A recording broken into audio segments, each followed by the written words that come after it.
Hello Kitchenatex! Welcome to my channel. Ngayon ay nagluto ako ng sambal na talong. So ito, makikita nyo, napakasarap. Sobrang sarap po nito. Huwag po ninyong skip na lutuin para hindi naman puro mga Pilipino po yung ating kakainin. So turo ko po sa inyo kung papaano ang aking pagluluto ng ganito. So umpisahan na natin. So, ito ang ating mga ingredients para sa ating sambal na talong. Kung tawagin naman ng mga Indonesia o sa Brunei o sa Malaysia ay sambal terong. So, ang ating mga ingredients para dito ay meron tayong kamatis, tomato. So, gagamit din tayo ng onion. Maganda pong gamitin na onion yung maliliit. Pero kung wala naman kayo nun, okay na lang yung malaki. Yung maliliit kasi mas malasa. So, ito yung gagamitin natin. Tapos, chili. Kung mahilig kayo sa chili, pwede nyo damihan o pwede naman less. Tapos, meron din tayong garlic, sugar, salt, tapos, yung ating shrimp paste, shrimp cube. Ito kasi, shrimp ito nabibili sa Divisoria. Sa Brunei kasi maraming ganito. Pero sa Divisoria marami din ganito. Nabibili doon yun. Parang chocolate yan na ganyan na malaki. Tapos hiwa-hiwain mo lang, tapos lagay mo sa freezer para hindi siya maamoy. Pwede rin sa labas, pero maamoy sa bahay. So, ganito na lang. Pero kung wala pa rin kayo, pwede ko yung gumamit nung matabang na alamang. Kunti lang siya, hindi yung sobrang madami. Siyempre, ito yung nagpapasarap, yung ating dilis. Hindi ganito karami ha. Depende sa inyo kung gaano karami ang gagawin nyo. Ako, ganito lang yung gagawin ko. Yung iba, set aside ko lang at may iba pa akong lulutuin. At syempre, yung ating talong. So, nahugasan ko na to, kailangan punasan natin kasi pag pinrito natin yan ng basa, magtitilamsikan yung oil niya. So, gumagamit din ako ng chicken stock. Wala na nga siya eh. Laging gamit na gamit kasi ito. So, ang gagawin natin ay i-mix natin yung ating onion, yung ating garlic, at saka yung chili. So, kung wala kayong mixer, pwede nyong dikdikin o kaya hiwain nyo ng maninipis. Kailangan kasi lumabas ng konti yung kanyang sabaw. So, i-blend lang. Ayan, ganyan lang yung hindi siya sobrang pinong-pino. So, ganito lang siya. Ayan. So, hiwain naman natin yung ating talong. Tapos, ganyan lang. Hiwa lang na medyo magulang na yung aking talong. Kahit ganito, sobrang mahal po nitong bili ko. Hindi pala magulang. Ayun yung aywan ko bakit may itim. Pero hindi naman siya sira. Yan, ganyan lang. So, isama ko na rin yung isang talong na malaki. So, ito naman, ang hiwa ko dito, ganyan lang siya. Yan no, kasi matagal ko na siyang binili, hindi ko nagagawa. Manipis lang siya para mabilis siyang maluto. Yan yung ginagawa ko sa talong. Yan. So, ayan. Medyo makapal pa nga ito eh. Pero okay na. Tapos, hiwain ko siya ng ganyan.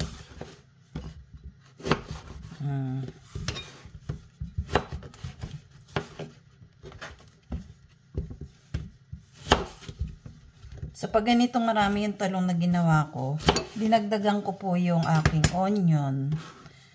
Yung onion, dinobol ko yung niya. Yung dami. Tsaka yung garlic. Kaya napansin nyo parang napuno. Kasi naisip ko idagdag na to. So, dito sa ating kawali, naglagay na ako ng hindi siya karamihang mantika. Para hindi naman mag-absorb lahat yung ating talong ng mantika.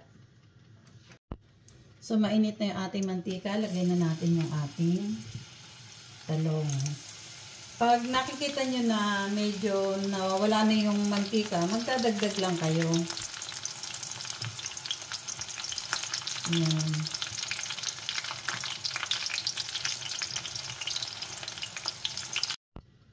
So, dito sa pinagprituhan natin ng ating talong, ilagay na natin yung ating giniling na onion.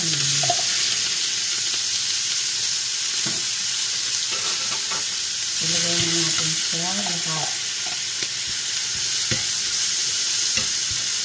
Ang bango.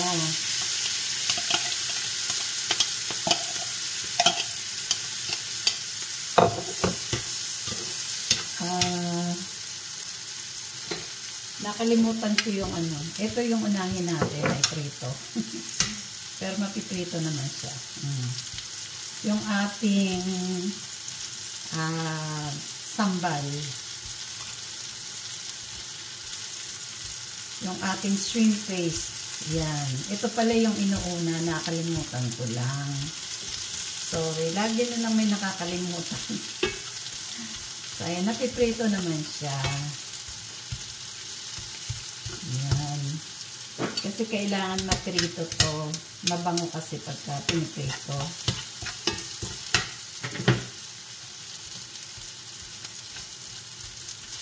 Yan. Tapos, ihahalo na natin yung ating onion. So, dagdagan natin siya ng oil. Kasi maganda nito medyo oily. Para maprito natin yung ating garlic.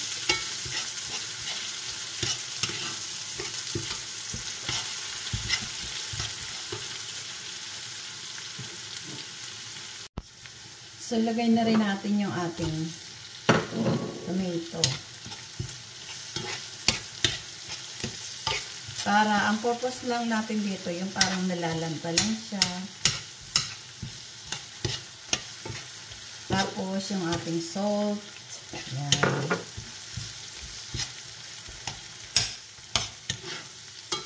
Maraming paraan ng paggagawa ng sambal. Merong ginigiling kasama yung tomato. Pero gusto ko dito, yung nakikita ko yung tomato. Kumbaga, yung lumalabas yung aroma niya. Tapos, kita ko pa rin yung piraso ng tomato. Pwede rin po itong isama sa paggiling kung gusto nyo. Kaya lang, nagtutubig siya ng sobra. So, ayan. Ang ginagawa ko, pinipisa-pisa ko lang siya ng konti. Nilagyan na natin ng salt. So, titikman natin yan. Lagay na rin natin yung ating sugar.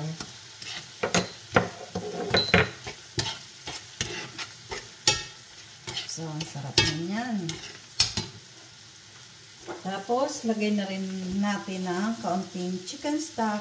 Yan, kaunti lang.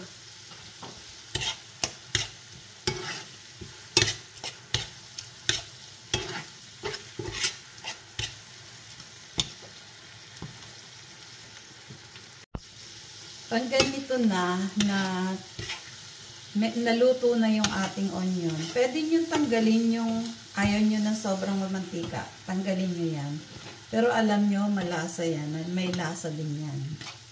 Pwedeng tanggalin kasi may mantika din yung talong eh. Yan. So ngayon, medyo lalakasan ko na ng ano. Kasi hinaan ko lang siya. Ilalagay na natin yung ating talong. Maliit yung aking lalagyan. Sana magkasya. Pero parang hindi. Kaya lilipat natin sa ibang lalagyan.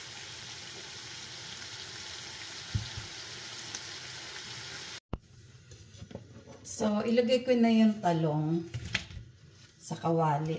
Ito, pwedeng, ang pag-serve nito, pwedeng hindi nyo ihalo. Ilalagay nyo sa plato, tapos ipapatong nyo yung ating sambal. Pwede pong ganun yun. Pero dito ano ko na para lahat siya may lasa sabay-sabay. Pero kung marami kayong ginawang sambal, pwede yun na ipapatong nyo lang. Parang i-arrange nyo. Kung halimbawa may handaan, pwede naman to sa handaan din. Yung mga mahihilig sa gulay. So, pwede yan na pwede niya i-arrange. Ipapatong lang yung parang pinaka-toppings lang yan. So, haluin natin. Huwag masyadong sobrang halo ha. Yung mahalo lang natin yung kasi baka madurog yung ating talong. Yan. Tama na yan. Kumbaga hinalo lang natin. Tapos, yung excess na oil, pwede natin siyang tanggalin. So, ngayon ilalagay na natin sa plato. So, pagkatapos nating nalagay na sa plato yung ating talong, ilagay naman natin yung dilis dito sa natitira nating sauce. Haluin natin ng saglit para magkalasa yung dilis. So, okay na yan. Okay na siya. So, yung dilis na niluto natin, ilalagay naman natin sa ibabaw. Yan. Parang pinakang toppings natin.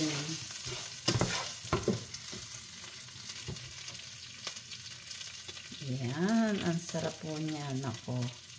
Super. Super, super sarap.